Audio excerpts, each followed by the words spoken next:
appreciate your patience with me. If you would please, think about a time when you're, say, driving home after work, and there's something about your show that you really want to share with your wife or your son. Tell me one of those stories, please.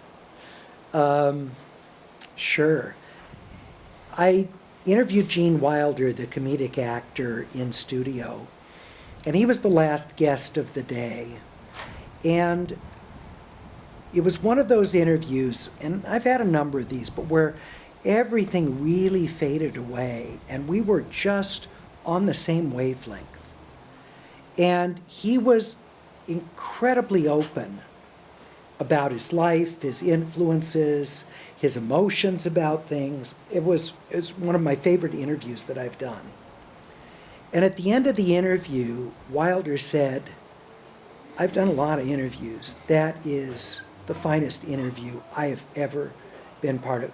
And I knew it was good because I could feel the chemistry, but then he just like right away is like, "What happened?" And then he stayed, and we talked for about a half hour afterward, just continuing, just the two of us, the conversation in our own world. And I couldn't wait to get home to tell Kristen about that. When that happens, when you have that kind of connection with someone else, it's great. And often it's about them opening up about their emotional lives. Another one, this will probably make you laugh. A woman who just passed away, Tempest Storm, the burlesque. We had a great conversation, and she had a childhood from hell. And she was so open about it, and how it affected her life, and how it was so kind of no nonsense, but also emotionally connected. You know, she was very open and very emotionally authentic.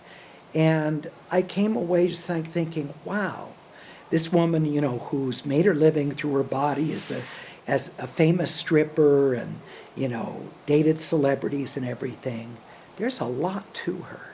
There's a lot going on in her. And not that I judged her otherwise, but it was just exciting to have that experience with her. Is really great. And then sometimes you have the opposite experience with people you think you're really gonna track with and who you admire, and that it's like they're going through the interview motions. And I try everything I can to get the person to be real and to really, you know, stop pressing the button and, you know, regurgitating the talking point.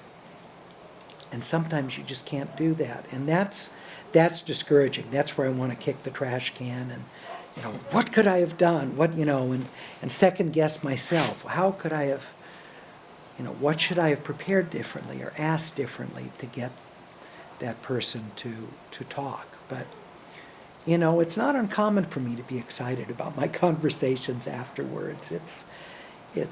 I learn so much every day. It's like the best part of going to school. You know, how could I not love it? I go like, I didn't know that. I didn't, you know, I've learned so much about